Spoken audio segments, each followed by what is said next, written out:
What's up? It's your boy Humble Dad. Welcome back to another edition of Humble Dad Podcast. We got a dope show for you today. Why? Because I said so. Right. And we got some special guests in the building. We're gonna be talking about should parents teach I said students on the thing, but it's teach their children to share. And we're gonna start off with some other type of questions. But the first question that I'm gonna ask everybody as they come to the stage is, what was the one thing that they enjoyed about Thanksgiving? And we're gonna welcome to the stage first, Mr. CJ. How you doing, sir? I'm solid, bro. You know what I'm saying? You got the question,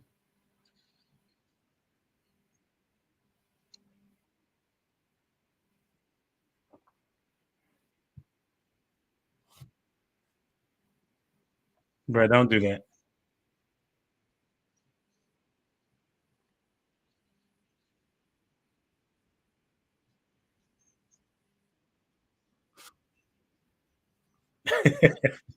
That's a bet. That was what happened. Like some people got kicked off in the back chat. So we're gonna. Oh, there they go. All right. Then we're gonna welcome to the stage, Miss Shay McNuckles. Welcome to the stage. How you doing, ma'am? I'm great. How are you? I'm doing well. Did you finish cooking dinner? I did. That's always my trying to hear. So Vinny's eating soup today. That's a bet. Um, What was yeah. the highlight of your Thanksgiving?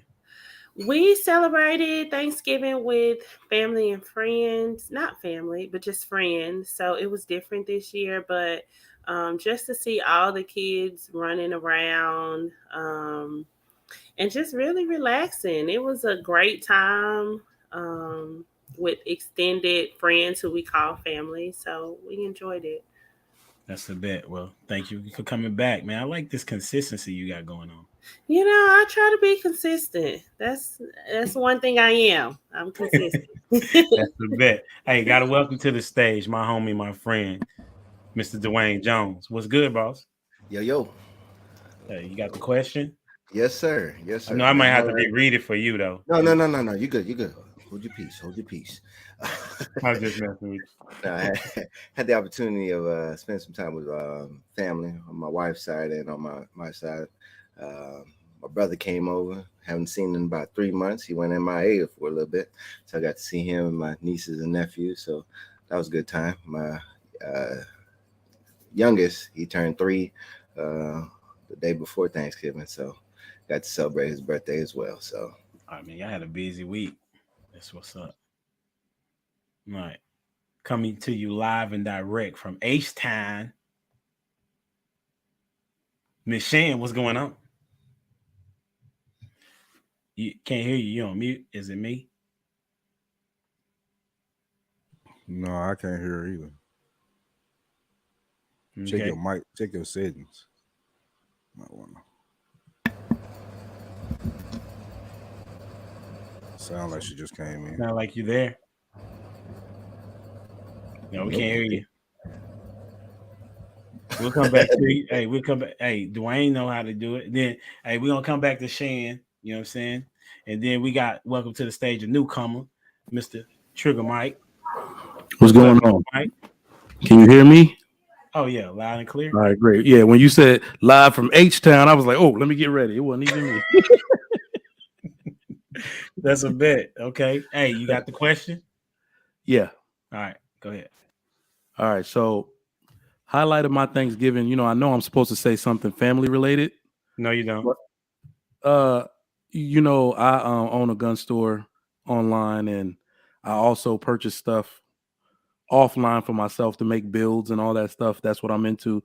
Man, everything was on super sale. That was the highlight of my Thanksgiving. I went nuts.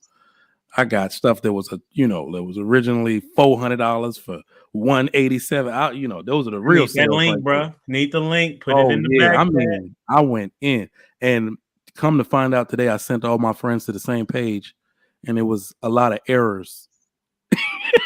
It was errors in the. I went to go pick it up from the store, and my boys that were like, "Yo, I'm trying to find that same upper you bought," and I was like, "Nah." I went to the store, and they said it was a lot of errors on it, so they changed it to like $100 more. It was hilarious. Ah, I went nuts on that. I knew it was too low to be true, and it was. So that's a bet. Hey, you went I Christmas skated early. on them, as you say. I skated on them. Yeah. That's a dope. That's good. That's good stuff. Hey, Shan, you there? Yep. He said, look at the settings at the bottom. Okay. We're gonna get it fixed. Okay. Let me see. You might have to go out and come back in, maybe. Settings, audio, and it'll let you see if your mic test's working. Like it'll let you Yeah, see. have a mic test. Yeah. All right, we're gonna get this party started. The question is your statement, I would say. Okay. Your kid decides to smoke cigarettes. You find out what is the dialogue. Your kid decides to smoke cigarettes. You find out what is the dialogue. All right. We're gonna start with Dwayne. Oh man, okay. Well, there was one time I ate all the pickles out of the pickle jar and just left the pickle juice in the fridge. My dad had took the opportunity of saying, "Well, you're gonna have to finish the rest of that pickle juice there, my boy." Yeah. So yeah, he gonna have to finish that pack of cigarettes. Okay.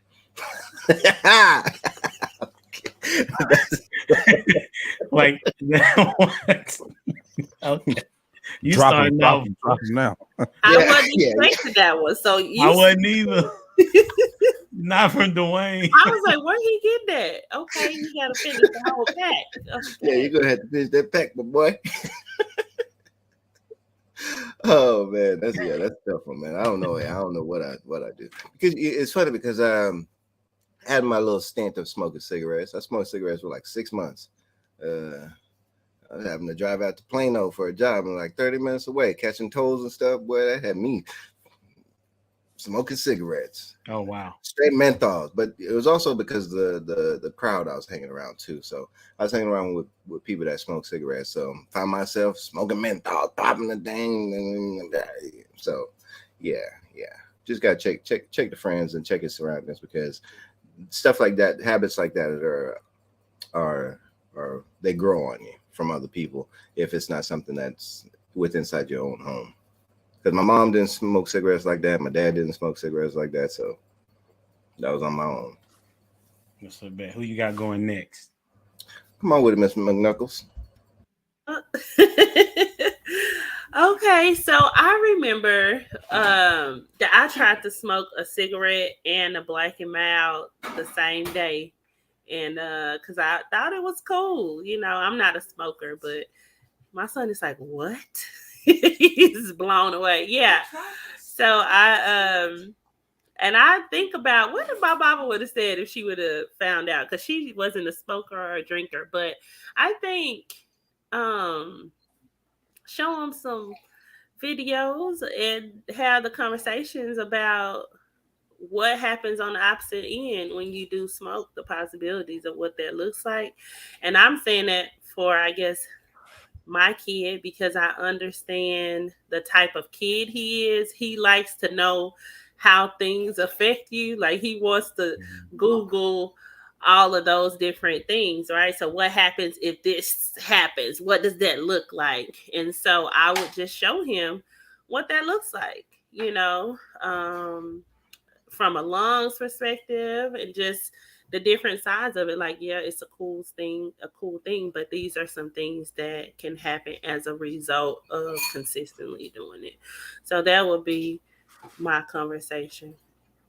That's a bet. Who you got going next? Trigger Mike.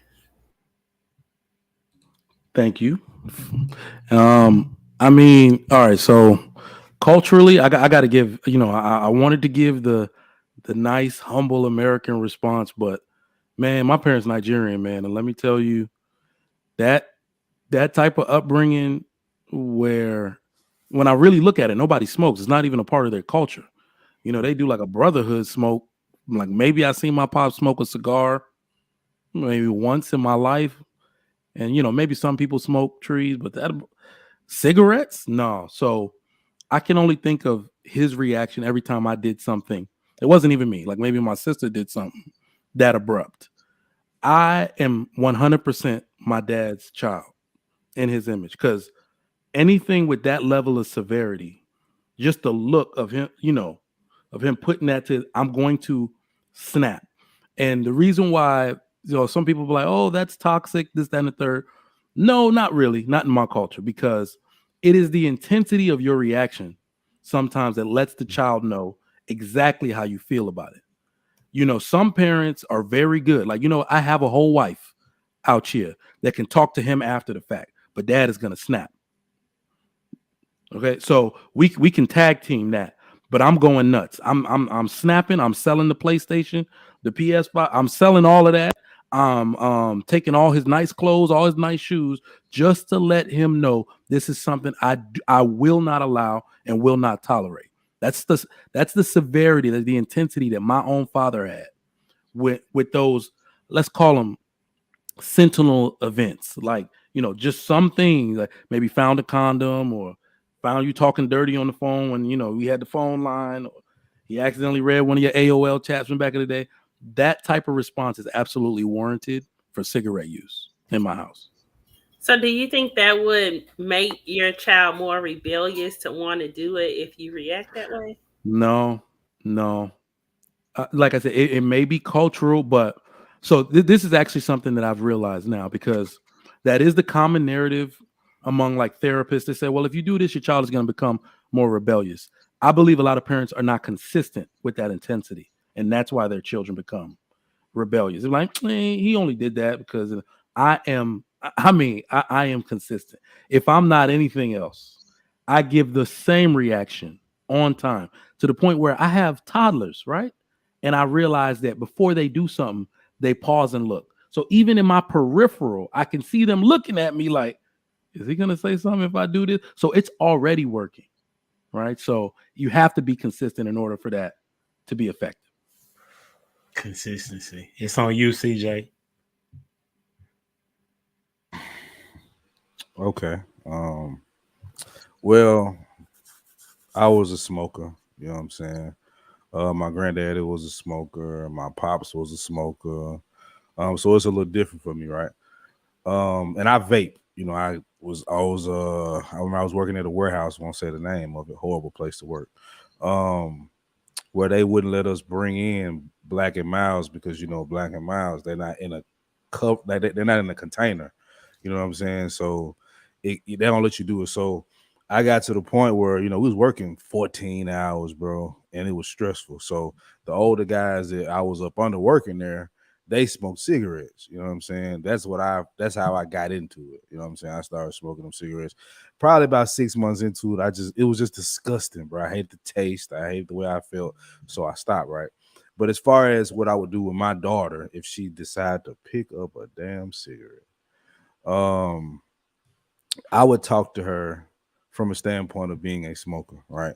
And I'm shaking the vape now, and I would tell her how hard they are to get off of, and how it's a habit that actually hurts you. Because she's asked me, well, if it hurts you, Dad, why you smoke it? I said, because it's a habit. That's why I'm so hard on you about good habits, like her going to practice tonight when she wasn't feeling good. It's like, no, go, because it'll build a good work ethic in you, and you'll be able to go through these things. But it's the same with cigarettes. It's the same with anything negative. If you smoke it and you get addicted to it, it's hard to get off of it. And as your addiction, just because you know it's bad doesn't mean you're going to stop. It takes a while to break an addiction. So the way I would put that in front of her was I would make it clear that it does hurt you, baby. It's not good for your body. I'll show her pictures of black lungs. I'll get a picture of mine if I can get them, and show her, what it can do to your body and how hard it is to get off of it, because people smoke them not because they like them. I'm telling you, that's not what it is. People smoke them because they're addicted, and taking a try, even trying it one time, can hook you. That's what weed did to me. I don't smoke now, but I used to. That's what's up. Shan, did you get a chance to go? All right, go ahead. No, I didn't go. Oh, there she go, coming in hot. There we go. Little brain power here in the late evenings working. My family all smoked when I was growing up, and this was just not something we talked about. As a matter of fact, once I started having kids and going back home, I was like, y'all, with the secondhand smoke, we had allergies and all kinds of stuff that were affected by the smoke as well.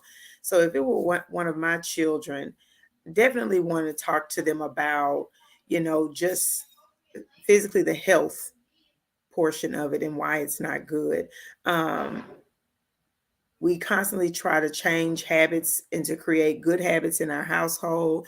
So this would be one of those conversations about, are we maintaining good habits? Are we now picking up bad habits? What is the point of smoking? Like, what are you trying to accomplish? Because I'm pretty sure if it's because of stress or things like that, there are other ways that we can combat processing that as opposed to picking up a cigarette. We can talk about it from a financial aspect. That's right up there with those coffees from Starbucks. It's just a waste of money ultimately. Yes, I Just said hurt my it. daughter feelings. Go ahead. I mean, overall, it's money that could be going into something else. So health wise, money wise, I would want to kind of get an understanding as to why they're doing it so that we can target whatever that behavior is in a different way. You on mute? That's the first round of questions. So pretty simple, right? So our next question and topic of the day is, where was it? Would you require your children to share their location with a cell phone? They got the cell phone. You can share location. Would you require your children to share their location? If so, why? If not, why not? No context. Do I ever? No, but I was just wondering if maybe you would do it this time. Well, I'm like Trigger Mike. I'm consistent. You gotta change your ways, my brother. Start calling you Brillo. You rough. I appreciate it. Anybody can go first. Anybody can go first on this one. All right, so absolutely, I'm requiring my child to share the location. It's really no different when you think about it of requiring them to tell you exactly where they're going to be at, so you can pick them up from that location. The reason why it is actually imperative that you do so, we gotta be aware of the environment we create around our child. Giving them a phone is already we see it so much now. So we have to say, okay, if we're going to give them that device in which they can access, it's literally giving them access to all the demon play in the world, right? So how are we then going to control it and combat that? They have to give that location up simply because my rule of thumb is no child ever benefited from too much freedom.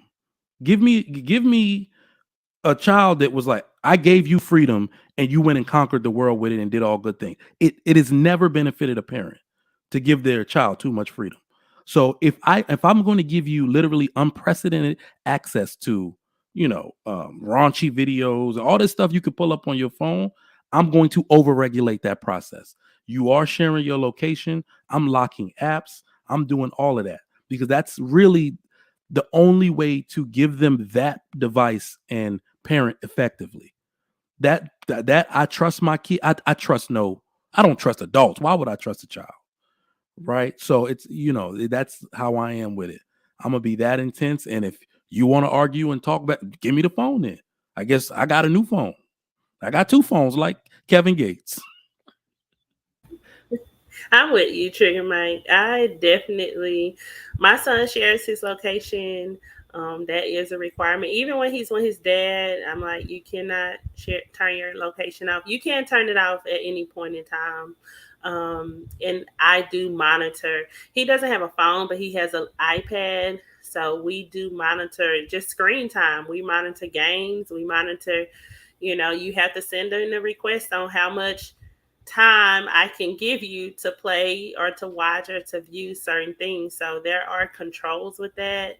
Like you said, you can't have too much freedom because I tested that, right? Just to take the screen time off, and see what you'll do. And you'll stay up to 1, 2, 3 o'clock in the morning, right? You just have no sense of discipline when it comes to that. So just to show you or give you the tools on how to manage that, then you do have to implement certain things.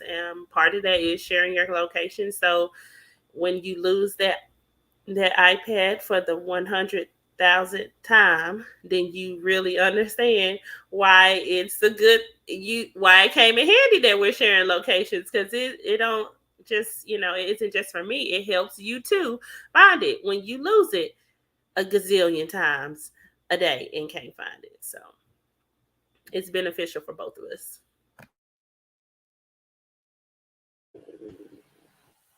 I share, or my children are required to share their locations with me as well. Now that everybody has a cell phone or received a cell phone this year, we have a specific app on our phone where I can monitor where they are at all times. I know when they leave the house. I know when they arrive at safe locations that we've put on there. So the schools, their dad's house, certain friends. It's been really helpful, even with my oldest daughter during band. So when she has away games, I was able to monitor and track how soon she'll be at school, so I would know when to pick her up. She wasn't having to wait on me or have those phone calls. It's just been helpful overall in my parenting for my children.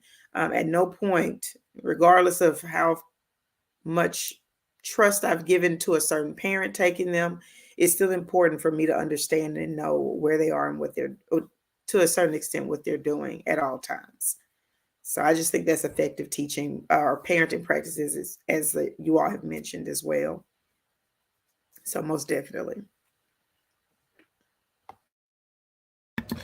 You know what? Our oldest is getting to the point where, I've held out as long as I could. She's about to be 17 in about 16 days. And it's one of those things where it's like,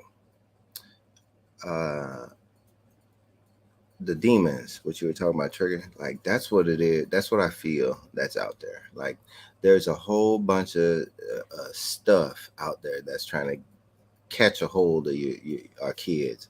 So I'll say, parenting out of fear, but I think that fear is warranted, because now, if I am to shepherd my children, I know there are wolves out there, right? So in that, ain't no if, ands, or but about it. If I do, there is no privacy whenever it comes to a cell phone or cell phone device.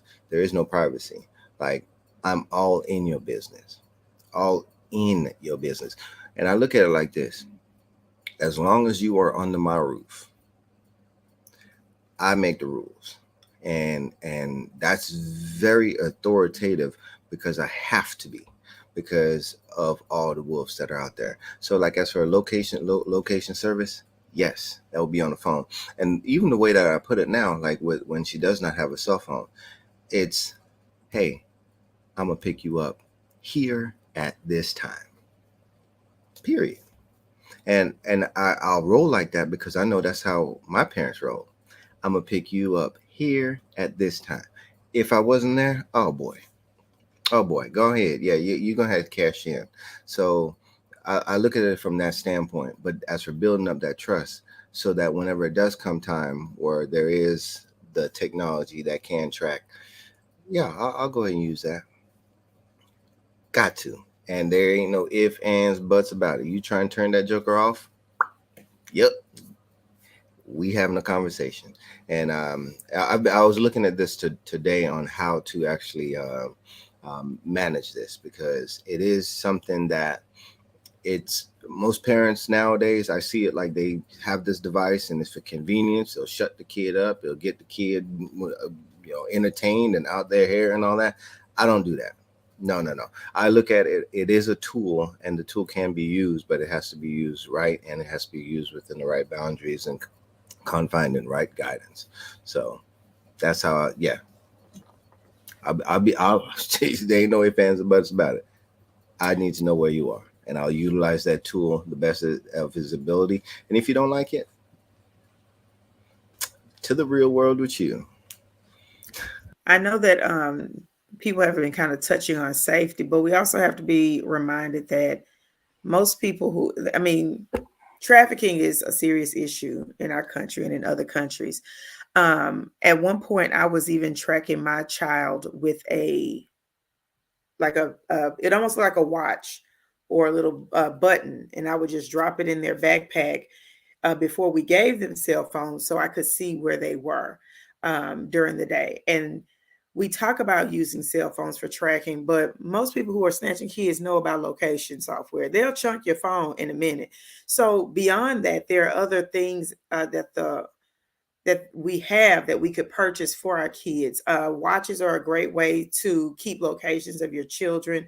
Most people are not going to think that, the watch has a tracking device on there. There are other little items that can be purchased and paid for monitoring services to keep up with your children as well. If we're coming from a standpoint like that, if you take your kids to a playground, you can put something in their pocket, air tags. There you go. Yes, Shay, I see you in the thing. So these are great ways to also track your kids. They have them for dogs, much less. I mean, come on. People are keeping up with their animals this way. So it's a great thing to also use for your children for safety precautions as well, outside of just making sure you know where they are on a cell phone.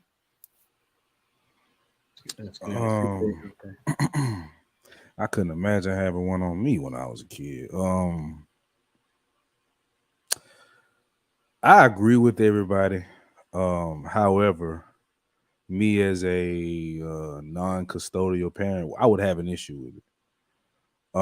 Because I already, I get this is for all the guys that go through this. They would be the only ones that understand it. Being a non-custodial parent, you already feel like a second-class parent, right? And first of all, my daughter doesn't have a phone. She won't have a phone for a long fucking time, right? But I would have an issue because the person that I have a child with would use that to her advantage in court any way she could. Question my parenting. She would be watching it like a hawk versus it just being a feature to make sure we're safe or whatever. You know what I'm saying? So I wouldn't deny it, but I'm just speaking on the issue that I would have with it. It's just it's micromanaging to a point where I don't think it's good. I think it'll cause more harm than good as far as the relationship between the two parents as co-parent. But if I was married with a child, everything y'all saying, I'm 100% with. So yeah, I put a low jack on her, everything. Yeah. I'm in a similar situation, CJ, and I actually, my ex-husband has the same app that we use. He has access to it. Now, because he has access to it, it also tracks his location. It also tracks mine. But when they are with him for a weekend, no one needs, it's none of your business what I'm doing. God bless. So my location is turned off. If I'm at home with the children and I say, hey, I'm going out, maybe I'm going to go and meet some friends somewhere, I put my location on so that they know where I am. If something happens to me, they also need to understand where I am as well. So I'm telling them that, but I'm also allowing them to see where I am as well. And so I thought that it would be an issue. When they were him, I could care. You are now responsible for them. That is your business. I'm not, but the situation with every couple is different. With every co-parenting situation is different. So I totally understand what you're saying.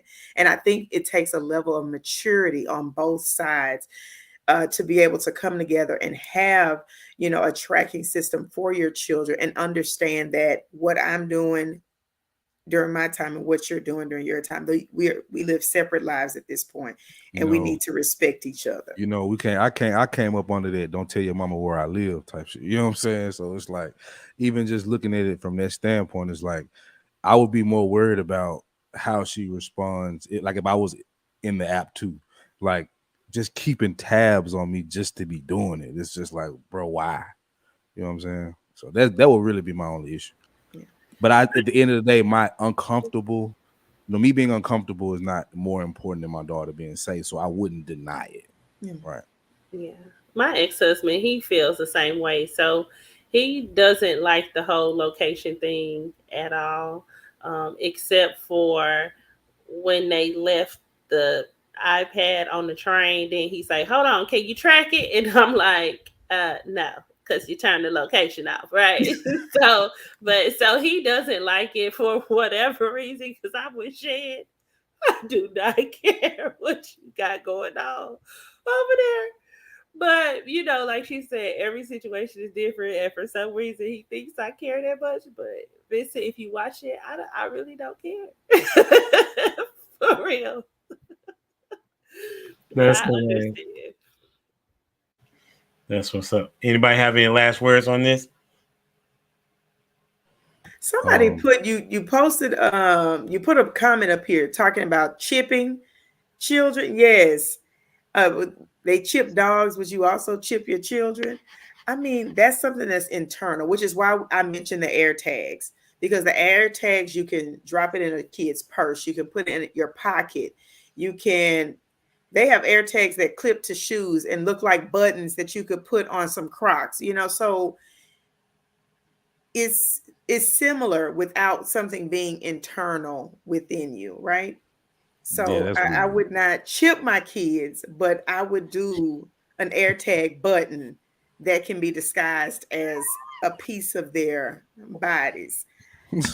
I'm laughing at Shay in the back chat. That's all. Like waiting on your package. You see your package getting to the door. Like, what the fuck is that? We put stuff in our bodies anyway, but no, I wouldn't put no. I think that's a little extreme.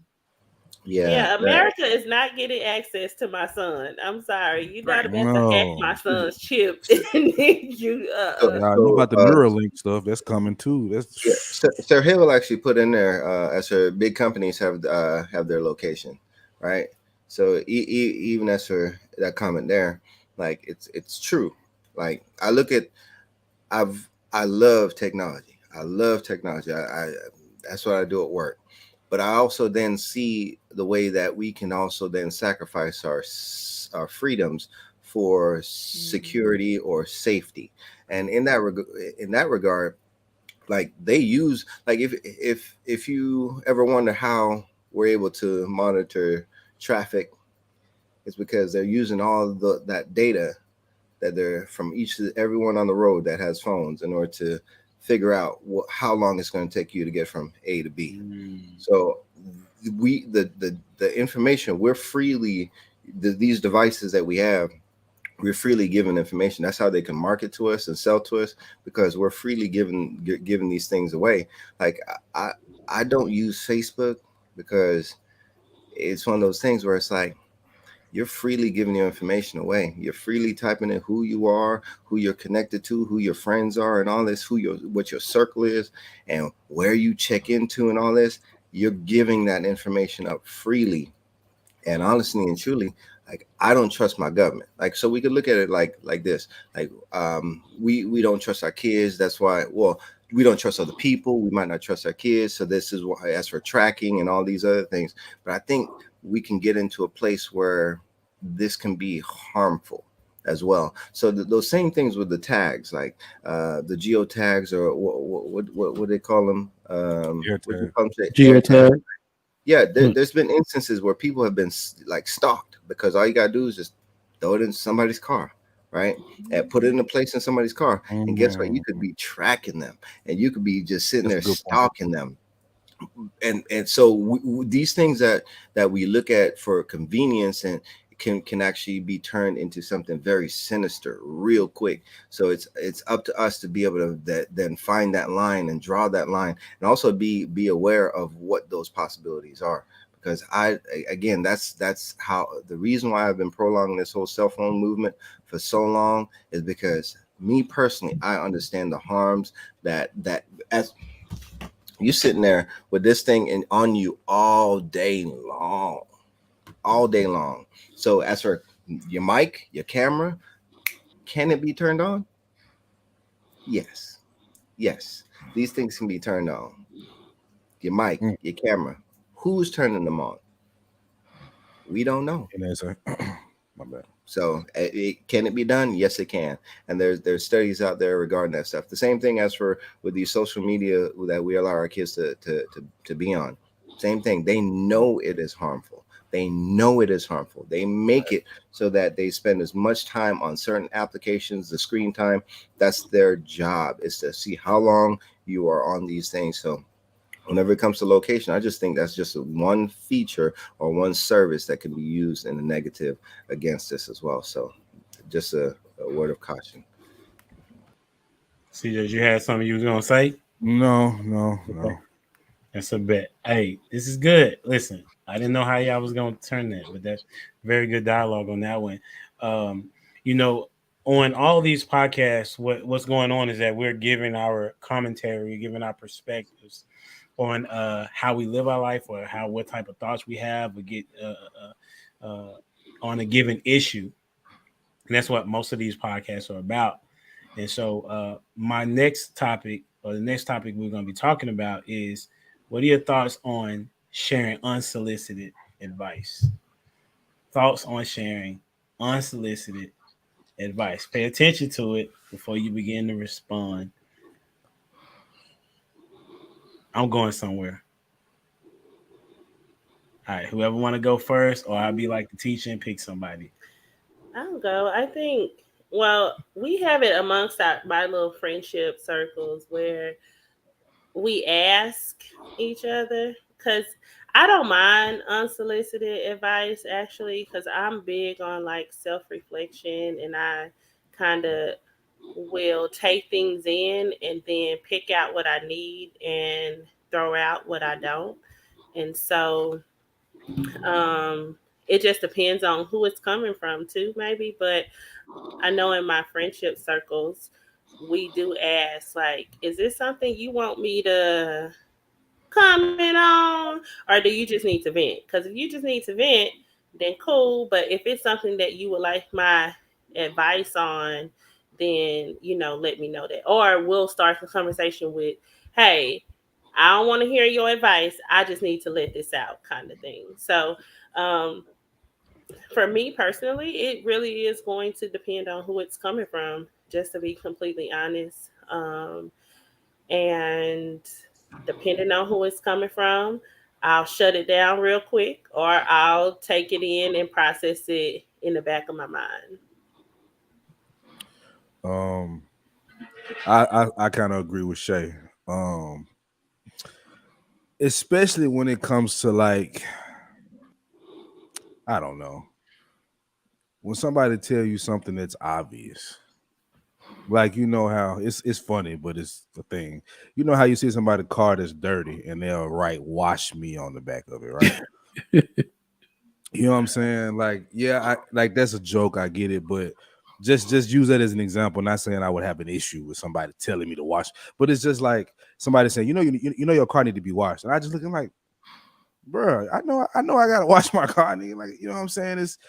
It's not I'm offended, but it's just like a little mosquito. It's just like, get out of my ear. You know what I'm saying? It's like, I don't be want to hear that. If I don't ask you your opinion, I'm not really interested in it. Now we're on a panel having a conversation. That's the setting for unsolicited advice and opinions. You know what I'm saying? So I'm more tolerable there. But in my everyday life, like, I don't know, man. If you my manager, don't ask me how I need to. Don't tell me how I need to take care of my kid. You know what I'm saying? You my manager. You know what I'm saying? Tell me how I need to manage these books, my nigga. You know what I'm saying? Like, just stay in your lane. You feel me? I think we get too far into this unsolicited advice with the guys and the skies of trying to help when you just really want to be heard. You just want to talk. A lot of people just want to talk, and I ain't for that. Like, I ain't with all the talking and you don't know what you're talking about. I don't know who you are. Your opinion don't really matter to me. It's so much I'm gonna take before I tell you to close your mouth. And I want to piggyback on that, CJ, because I think, especially when it comes to parenting, people provide so much advice on what they think works. And I was going to say I was a victim of that. But in a sense, I was, because I didn't ever want to be a parent. And so when I became one, it was like, oh my gosh, it was like eyes wide open thing. And I remember certain people would always give me all of this advice. And in the very beginning of my parenting journey, I would take it in because I wasn't as confident in my own ability to parent. So I would take in all of this advice and not realizing some of it I do need to weed out. But over time, what I later began to realize is that it started affecting my confidence as a parent, right? Because then I was thinking I wasn't always doing things right or how they should be, even though it's no handbook and everyone knows that. But you would be receiving, well, if you were doing this, you were doing that, especially as a woman who was in her career at the time. It's hard being that woman in your career and being an amazing mom to some people. But I've now realized that you can do both. It's tough to do both, but you can do both. So I remember taking a lot of slack for that because people would see me on the exterior being this career woman and thinking I was dropping the ball on being a mom and wanted to give me all of this advice on what I should be doing as a mom. And it wasn't until my later years where I felt confident in my own parenting and the relationship that I've built with my son on the things that, we've done behind the scenes that you may not be privy to. So I realized your unsolicited advice isn't needed here and it isn't wanted, right? So then you can talk to somebody else about that. What's your thoughts, Sugar Mike?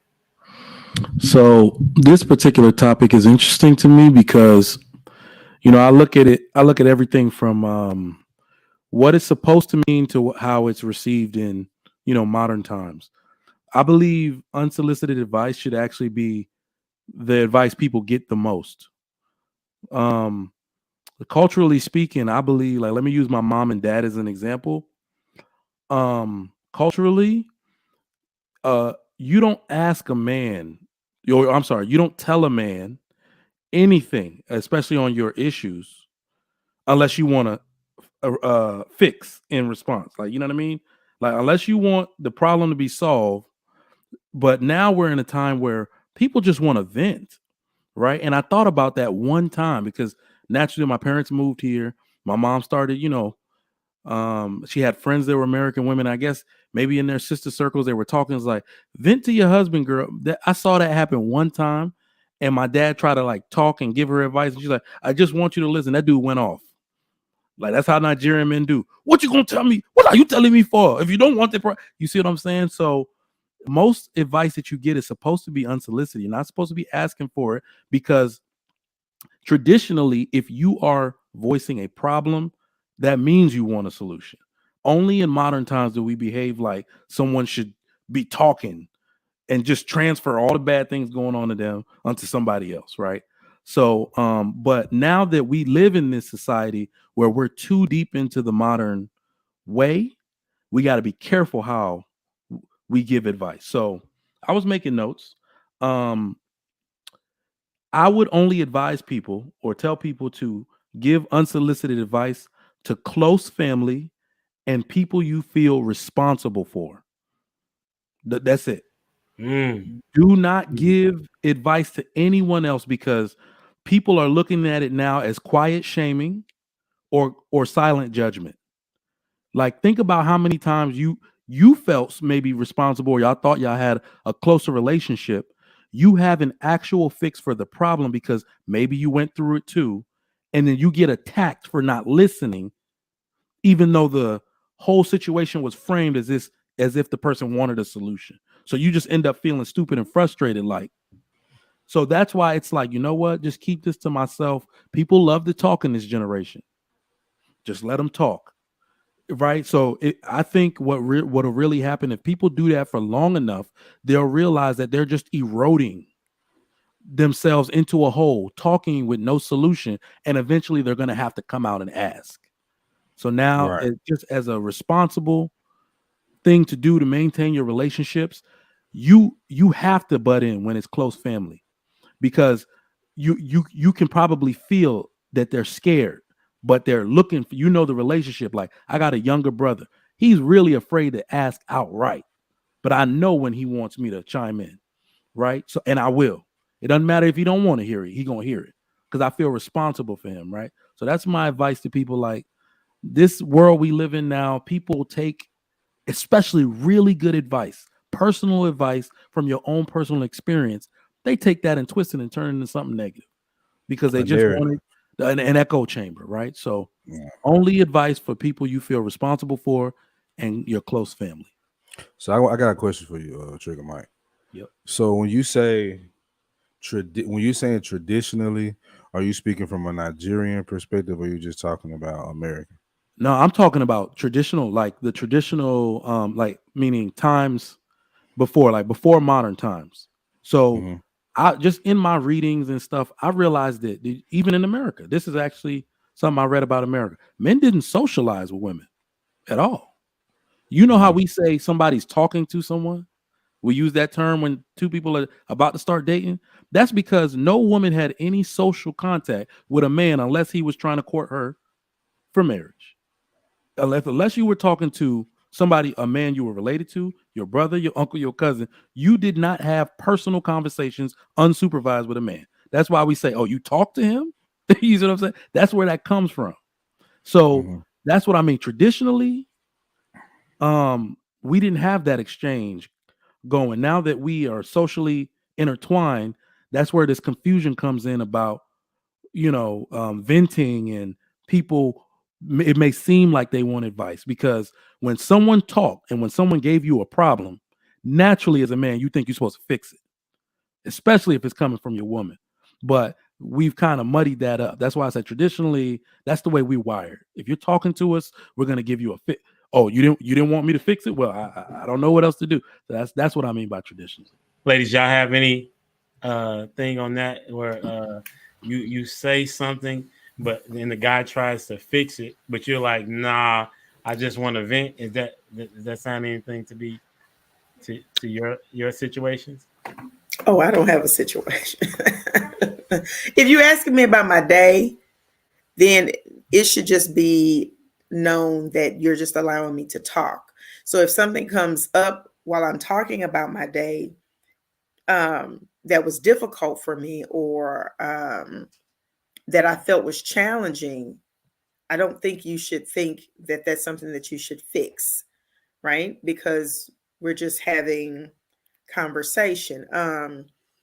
If I come to you specifically asking or wanting to tell you about a specific problem, I think that you should probably, as a man, I would think that you would want to try to, like, why, again, I understand, Trigger Mike, why would you be coming to me telling me about your problem if the solution is not to give you some piece of advice or give you a way of rectifying whatever the situation would be? So I get that. But again, if you're coming to me, we're having general conversation. I think that we should just be good on talking about whatever challenges I had for the day without there needing to be a solution. Dwayne shaking his head, no, but it is what it is. I don't think that we should be giving unsolicited advice to people. I agree with everybody on the panel. You need to know who you're talking to, because if you're giving advice, you should also be able to back it up with action. Like, if you're telling someone you should do this, you should be able to kind of step in with them to see through whatever process that you're giving them advice about. So you can't do that with strangers. I mean, why would we do that? And I know that that's what it was for me. Strangers. Yes. Like, yeah. You need to be able to know somebody, because when people come to you with their problems, remember, there is multiple sides to a story. Even if I come to you with a challenge that I had for the day, there's still context that is missing because you're only hearing my viewpoint or my perspective about something. So if it involves other people, if it involves other things, you're only getting one portion of an actual event or, an actual situation. So it doesn't make sense to give unsolicited advice to someone because you never have a complete story when you're talking to anybody. You're always getting somebody's perspective or viewpoint on a situation and how it's happening. That's interesting. I'm gonna get you Dwayne, I'm gonna see what you say about this. Is an interesting statement that you all make, that you say unsolicited advice should only be given to those that you build rapport with. That's what you're all saying. But there are a couple of y'all I know that go to church, and the pastor don't know you, and he be giving advice all the time. Huh? But it also says that you should go back and study to show yourselves approved. Like he's supposed to be giving biblical advice. Well, I was gonna say you stepped into his house. Well, you went to the church. But we didn't say that wasn't the statement. The statement was saying that if we know the person, if we have built a rapport, like family, friends, that's what the statement was, right? Well, that's when we should receive. That's when we should give unsolicited advice, right? That's what was stated. But I'm saying this. But if logic is logic and truth is truth, why do I have to know who you are to provide information to you? Well, I think when we say advice, when we use that word, it's always personal. Mm-hmm. So scripture and, going to church is more general. So, if you want to have, what is it called? Those sessions or Bible study can be more personal in smaller groups where, they know your name. But that's why I use the term silent judgment and quiet shaming. Because when you respond or you're giving unsolicited advice to a person, sometimes you have to acknowledge they're wrong. In fact, almost every time, if you're giving effective advice, you have to acknowledge what they did wrong, which makes it personal. Right. So I think that's the difference between the advice I'm referencing and what you're saying, Humble Dad. For sure. So are you saying that a person, the advice has to be from the person that knows you? Is that what you're saying? To be unsolicited, it just needs to be personal. So it can actually be from a stranger. Like if you get in a car accident and you get out looking like, if you let's say, you just get out looking hood, and the person assumes like they want to get personal. Let me give you some advice, buddy. You youngins, they just start assuming a bunch of things about you and going into a personal. The person is a total stranger, but they're trying to assume things about you and getting personal about maybe what you have done. Like maybe you shouldn't be smoking weed driving on the road. Like, I wasn't smoking weed. What you talking about? But you look like a stoner, right? So it's like, in order to give unsolicited advice, sometimes it needs to get personal, and they need to highlight something about your behavior in order to give it. It seems like we're saying, what I'm kind of picking up from this conversation, it just, what is the advice about? Because I can't accept certain, like using my manager for an example. Let's say it wasn't necessarily about my job and how I work. It's just like, if you get your gas the night before you come to work, you ain't got to worry about being here a minute late. You know what I'm saying?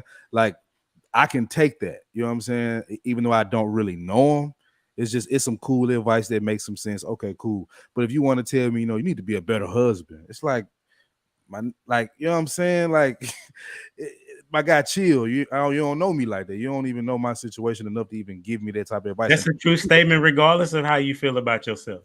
Cap. You can always be better. You can always be a better husband. Right. You don't know me. But in a church, we choose what we receive, right? And when a pastor is speaking or preaching or exhorting, whatever, it is not directed specifically at me. It is the unctioning of the Spirit that would tell me if what he is saying is something that I need to work on. And that's because I have a personal relationship with Christ, that whatever he's saying will affect my spirit. And then I will be able to make those changes. So there's still a personal interaction there, right? If the pastor is saying something and it speaks to me, it's because there has been an unctioning of my spirit to that. And the Spirit is God, right? But other than that, he's not talking specifically to me. He is talking to everyone. It is a spiritual connection that causes me to agree with what he is saying. And then if I feel like it is effective, if it is meant for me, then I make the changes that are needed. But it doesn't necessarily have anything to do with him specifically. Okay. Go ahead, Dwayne. All right. So I want to know how y'all would feel about this.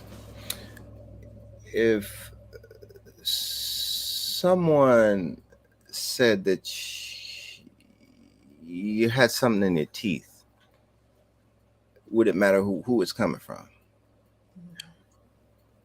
All right. So if somebody said to you that your breath wasn't smelling so good, how would you receive that? And I look at it from the standpoint of the only thing that gets in the way is our ego or our emotions. And for me, what I see on how people receive what is sent to them is either they can reflect on it or they can deflect. And a lot of the times our conscience is what allows us to reflect on the situation. So I don't care, me personally, I don't care where it come from. If they're willing to take the time to say something to me, I'm going to reflect on it. And a lot of the times me personally, I've missed out whenever I try to deflect. And it could be a stranger that don't know a lick about you, but the Spirit put something on their heart to share with you. And that could be a profound thing that might change your entire life if you reflect on it. And I look at it from that standpoint. Now, earlier, y'all were also then talking about whether or not, as for fixing it and all that. And I was shaking my head because I learned this through our marriage class, and it's called front loading. And I put the little video in the chat about it's not the nail. And it's this woman that got a nail right in the middle of her forehead. And she's talking about how there's a pressure in her head. And the guy's like, it's because there's a nail. She's like, no, it's not the nail.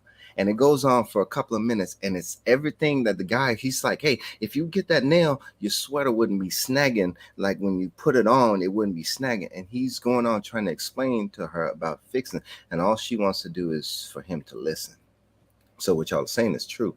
Like the guys typically want to fix it, right? But then the woman's approach, hey, I just want you to listen.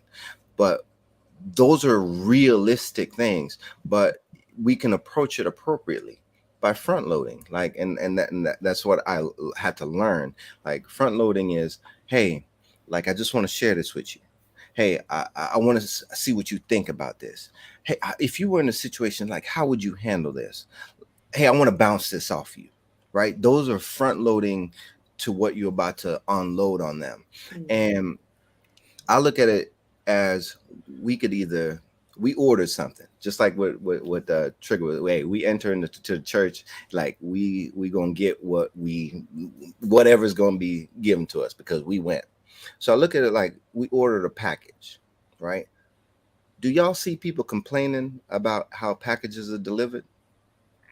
Sometimes it's delivered like the delivery man comes and just throws it on the plate. Sometimes they're even considerate and they put it behind something so that people coming on the street don't see it, right? And then the people get there and they're like mad because they don't know where their package is. And then the person took the time to put the package behind where it would be safe from people not seeing it from the street, but they're still salty about the way that the package was delivered.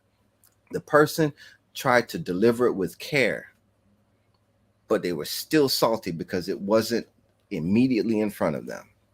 So I look at it from that standpoint as well. So this is I'll say a tricky question, because I don't mind unsolicited advice, because if they're going to take the time, and it's up to me to whether or not I want to see if they're doing it from a malicious intent or not. But I have to then take the time to reflect on it, because again, most of the times whenever I deflect from it, whether I'm feeling personal about the situation or what, but honestly and truly, man, the truth hurts. If somebody tell you your breath stank, you ain't gonna be like, oh, thank you for letting me know.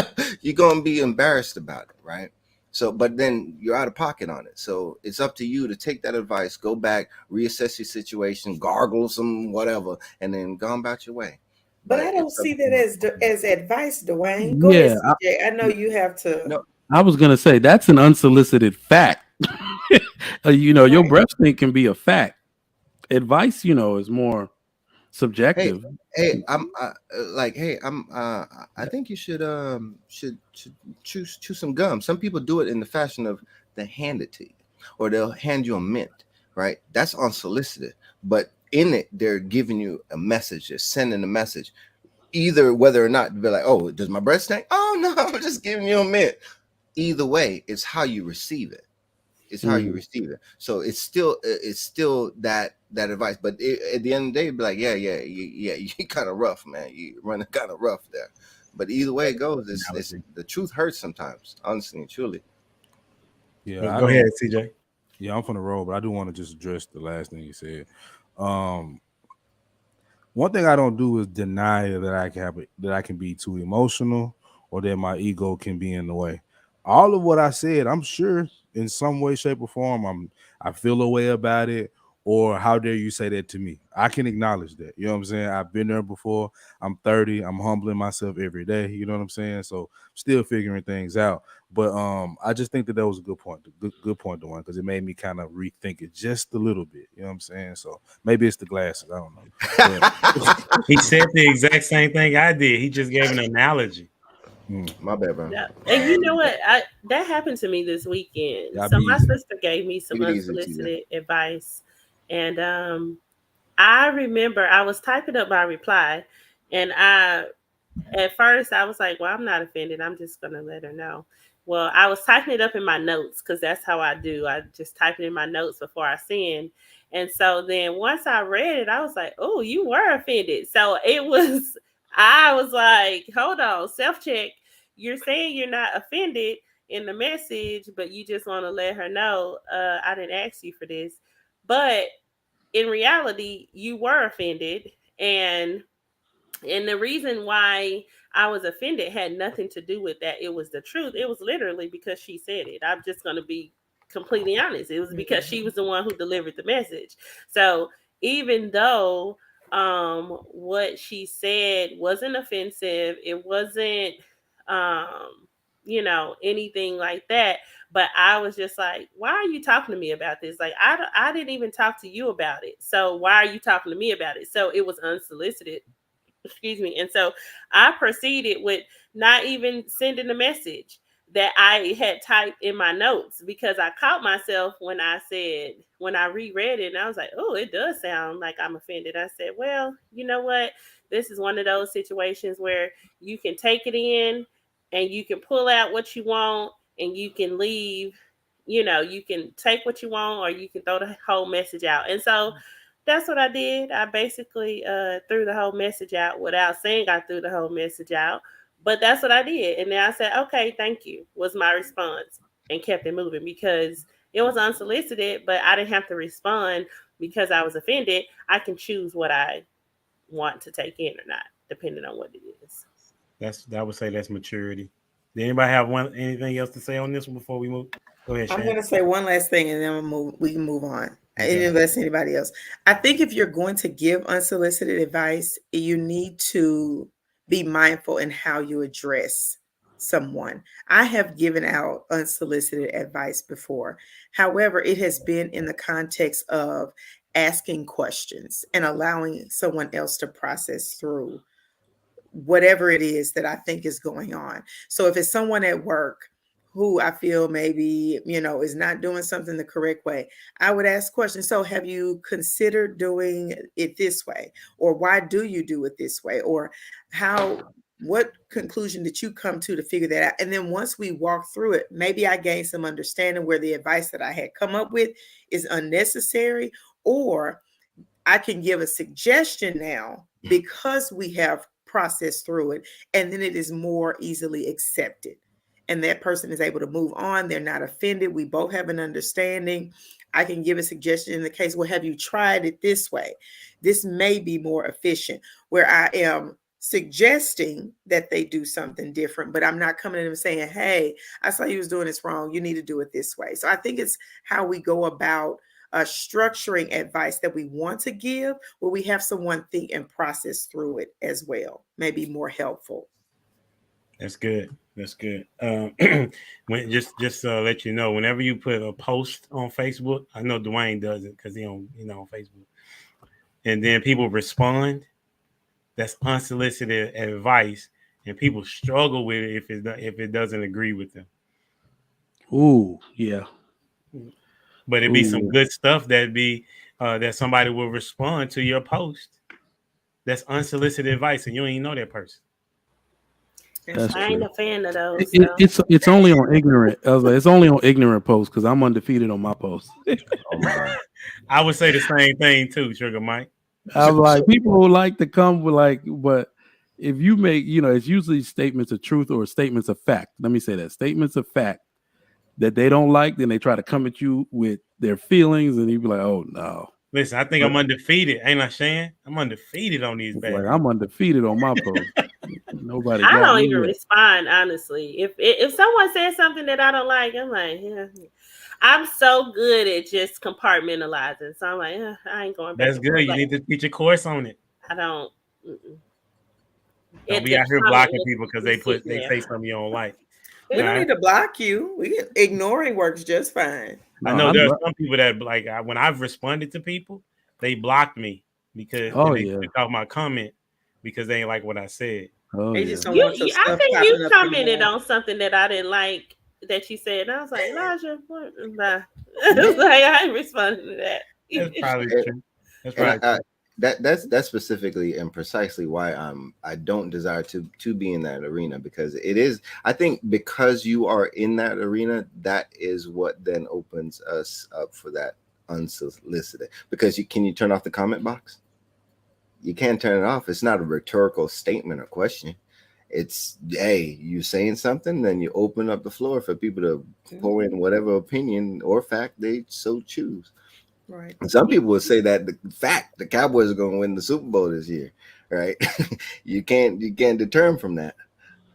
Yeah. CJ would have chimed in on that one, but yeah, it is what it is. So it's an open platform, and because it is so, you're open to unsolicited advice. Yeah, that's a bet. I want to share this because I remember one time I shared a status that was like, stop asking me for money. I'm sick and tired of people asking me for money. Like, I don't got it.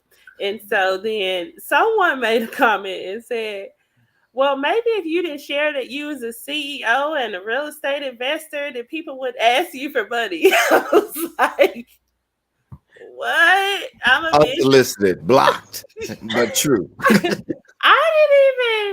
didn't even respond to it. I just cackled because it's two different things. Like, you have to understand the brand from the person. So if you can't even differentiate that or the two and how social media is used as a tool for your brand, we can't even have a conversation, right? Mm-hmm. So, but I just remember someone said, well, if you didn't post that you was a Christian, CEO and real estate investor, maybe people would ask you for money. I'm like, that does not open the door.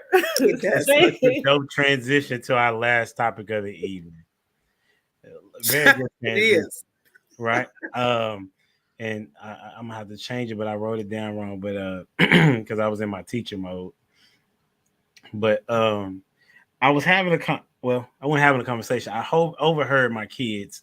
For those that don't know, I have 4 kids. They're 13, 11, 8, and 4. And they have different personalities. If you met them, you know it. And sometimes they get along, sometimes they don't. The younger 2 love each other, but don't like each other at moments. Like, I don't understand what it is. And so there was a situation where the youngest one started screaming and hollering. I'm like, I'm across the house. And I come in there. I told him to come in. I said, what's the problem? Well, Ethan, he won't let me have this toy. And I'm like, Ethan, why you won't let me have the toy? And then I paused. And I said, I'll tell you what I said later after I asked this question.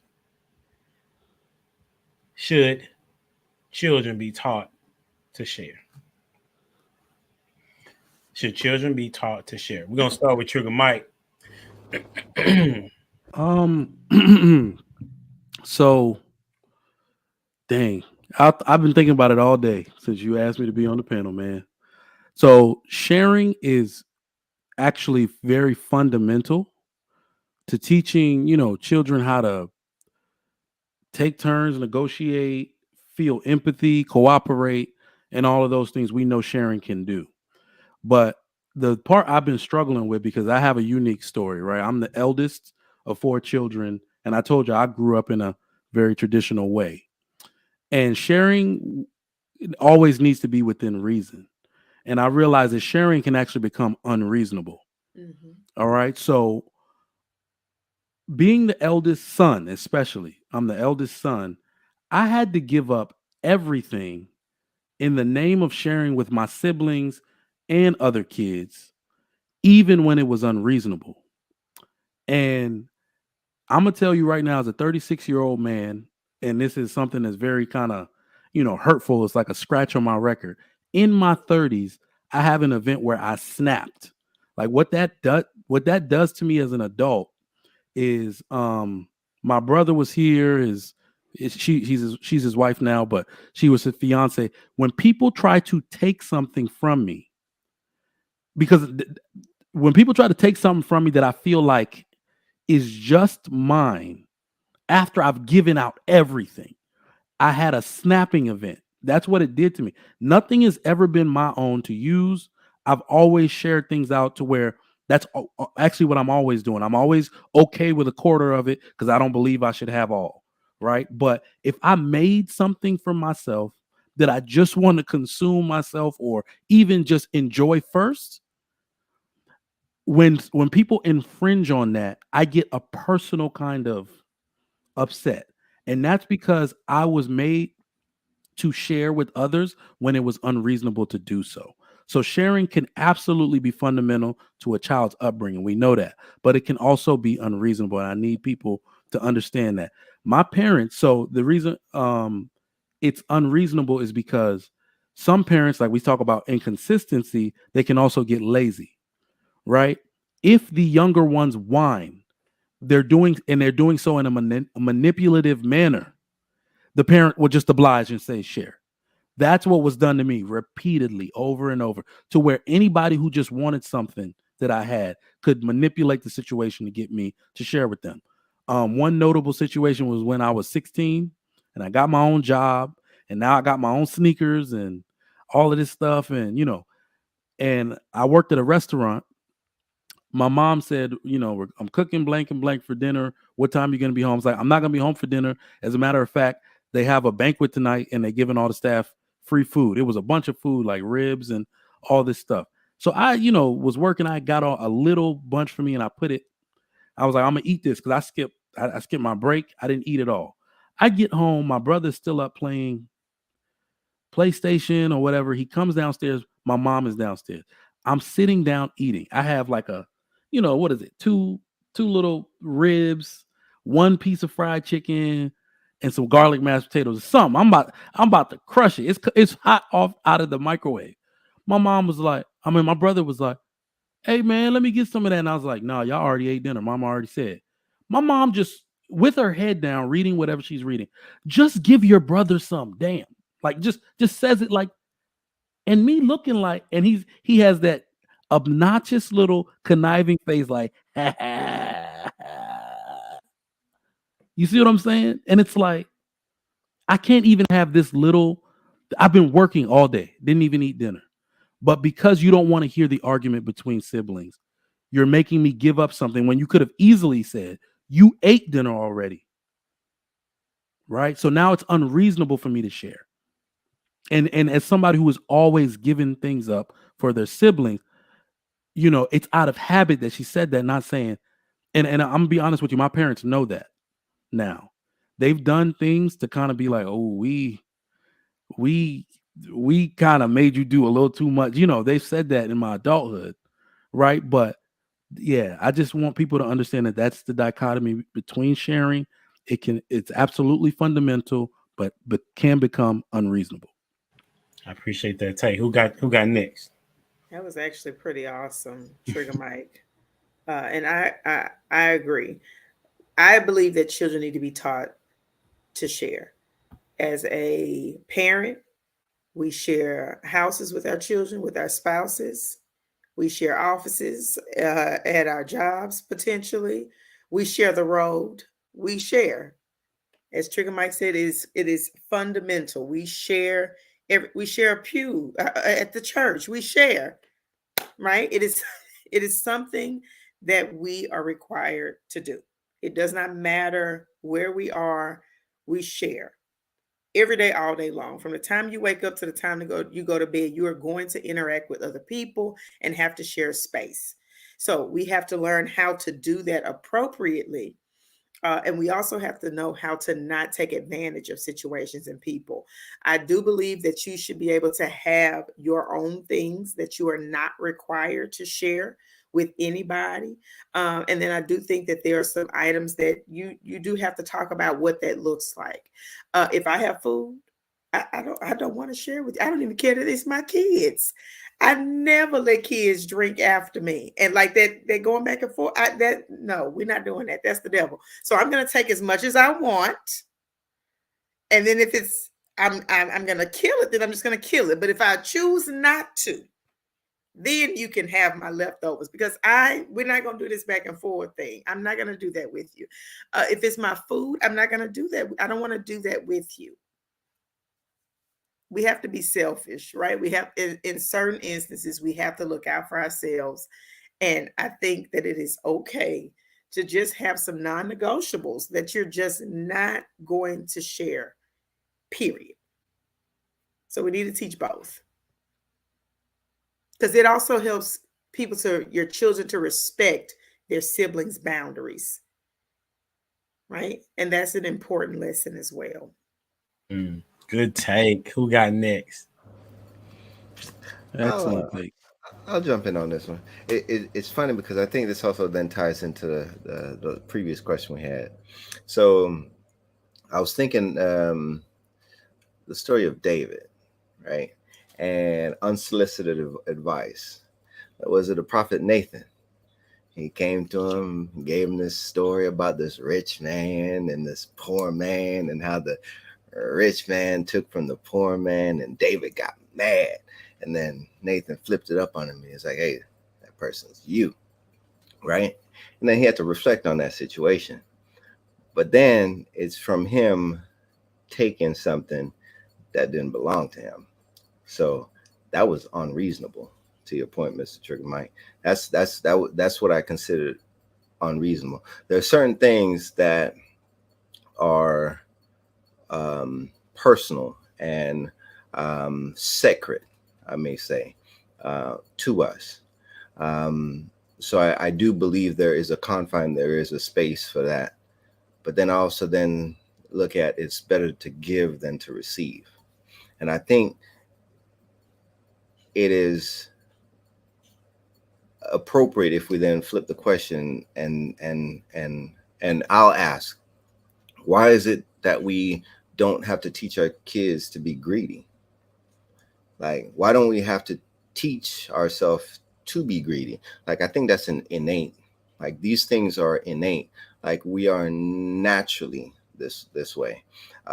So as her being taught, because we always want to hoard and to keep. So to share is something that it can be foreign, because we desire to have it all. Like even these shows, like the hoarders, right? You look at these people and you're like, man, what is wrong with you? But that's how I think we all can be. We want to collect and we want to have all these things, and it's easier for that to be done. So that little boy that came on earlier before the show started and all that, Jackson came on, he has a problem, right? And I ain't ashamed to say it. Everything, and he's the youngest. I am the youngest of four, but he is the youngest of four. Everything is mine. It doesn't matter if the boy just laid eyes on it. Mine. That is my car. That is my bus. This is my house. This is everything. And I'm not exaggerating. As a matter of fact, today, Daniel, we're coming out of the car, and Daniel had to say to him, and he's just mimicking what I say. He says, Jackson, not everything is yours. because that boy thinks that everything is his. Did I have to teach him? No, no, no, I did not have to teach him that. I don't know where he got that from, other than he's human. And because he's the youngest. And just watching that, and he is one of the, because he's the youngest, I had to be like, hey man, that's not yours. And trigger my to what you're saying, I do not desire to be lazy, right? Because I do think this distribution of fairness is observed, and it's observed all the way from top down. Are we treating them fairly across the board? And that's one of the things I desire to do, is to be able to treat them fairly. Hey, and my wife she says, hey, sometimes you struggle with empathy, but whenever it comes to my kids, I ask the question, would you like to be treated like that? If you have a toy, would you like someone and you want to keep and hold on to it? If they had a toy, would you like them to share with you? Would you like them to share with you the things that you hold personal to you? Would you be willing to share with them? If they held something personal to them, would you like them to share with you? So it's as to that contrast. Would you put yourself in their shoes? And it's a dynamic situation, but there are certain things that we should be able to freely share. But like I do believe that there are certain things that, hey, such as your wife, you don't share your wife. Right. That's something you don't share your husband. Like, those are something you don't share. And that's those things should be known. And once you put it out there, it is what it is. But as for with your kids, there's certain things. Hey, you got I understand you got that for your birthday. But guess what? Whenever your brother got him something or your sister got them something for their birthday, you wanted to play with it too. So put yourself in their shoes. I love it, Dwayne. Well, I agree with everyone. So my son is an only child. So of course it's not as common, since he doesn't have siblings, that he has to share anything. And he has a very good life. He does. But I do teach him to share. And will continue to teach him to share. I won't teach him to, and I will also teach him to not overshare beyond his capacity. I think one thing that I have noticed is that he is a big giver, right? And so because he is exposed and probably has a lot, he does give a lot of things away freely, a lot. So it is teaching him to not overshare. But how I try to teach him to share is from a financial perspective, when it comes to money, right? And so I tell him there are 4 things that you do with your money: you give, you save, you invest, and you spend. So that teaches him that everything has a category, right? And everything has a limit. And so he understands whatever he has to give is in this giving bucket, is in his little giving penny bank. He can give that to his friends. He can give it to the homeless person. He can give it to whomever he wants to give it to. And then he also has to save. So if he gets $4, then I'm asking him, okay, where are these $4 going? Because everything has a bucket, right? You can't just give out your entire $4, meaning you can't share that entire $4. You have to give $1 in your giving bucket. You have to save $1 because you never know, for a rainy day. You just might need it. You need to invest $1. So how you gonna make money on that $1? And then you have this $1 to spend. So it's just teaching him how to balance between when you do have a lot, right? So that you won't be that person that's oversharing or over giving beyond what your capacity is, because then you'll look up one day and you'll be completely drained.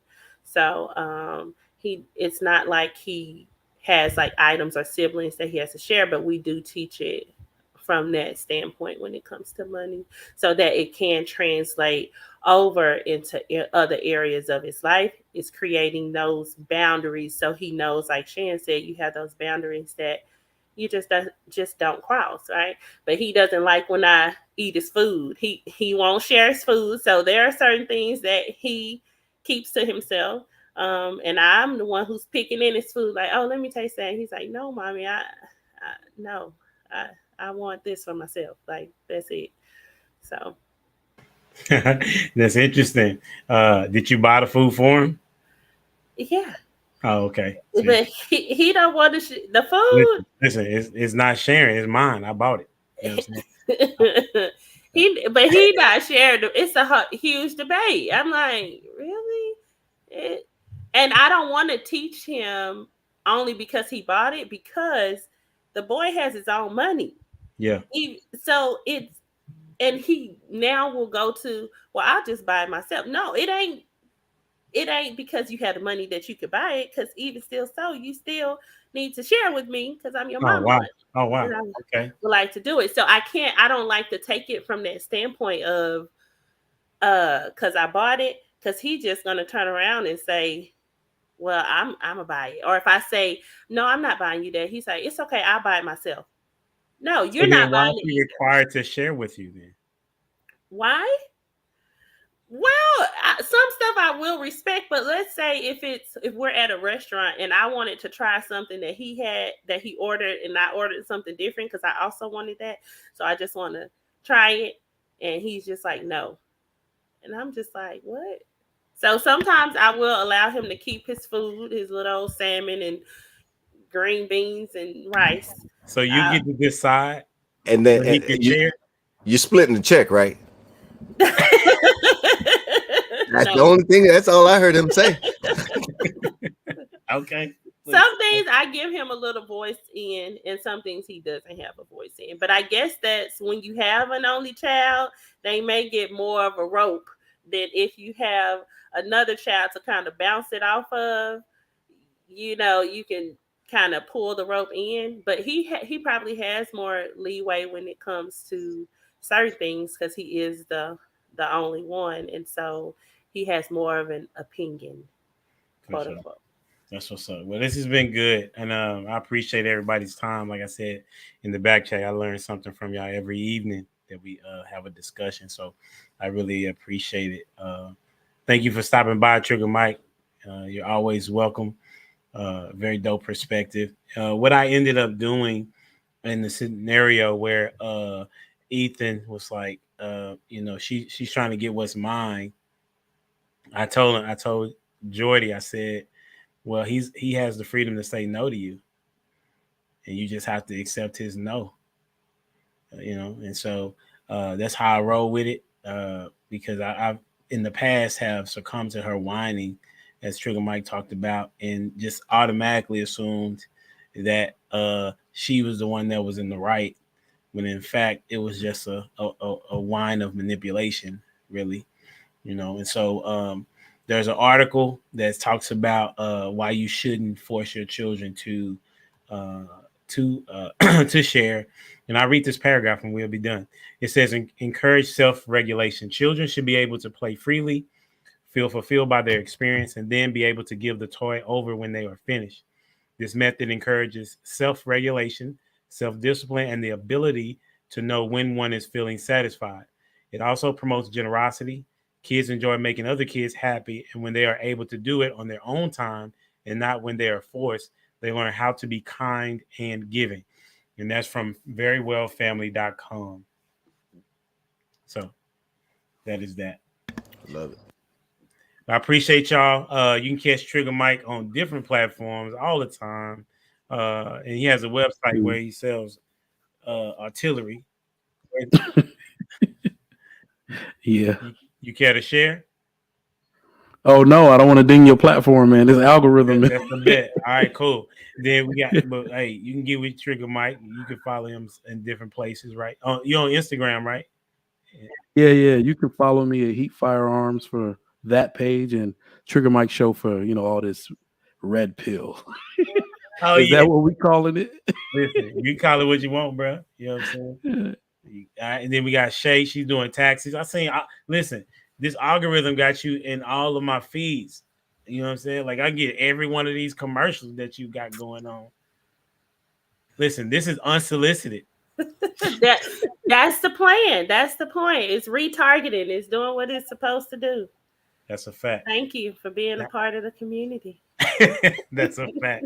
And then you got Dwayne working on his photography. You know what I'm saying? You got the website up, right? Dwayne Yeah. Jones Photography.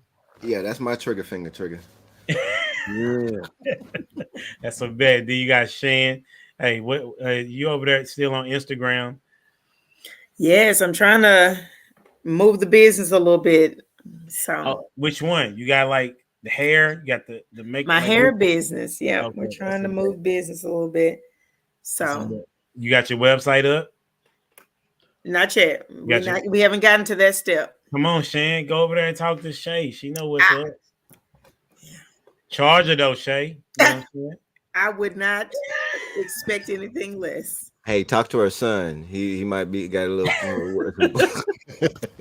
That's what I need to do. But Catch Vinny he's on gonna the court charge placing more than fours. me, because that boy there, he wants all his Consultancy. dollars. He don't play. He wants That's every a bit. Well, I appreciate the time. I took you past the time. Until next time, we out here. Don't forget to like, share, comment, subscribe to the channel, and all that jazz. Just reached 500, going for a G. Until next time, deuces.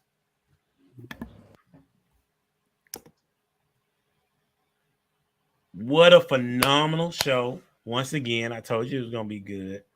The perspectives were what I wasn't expecting, and I really appreciate them for dropping by and letting me know and letting us know different ways of how we can parent our kids, because everybody has a different type of kid and there is no one size fits all, right?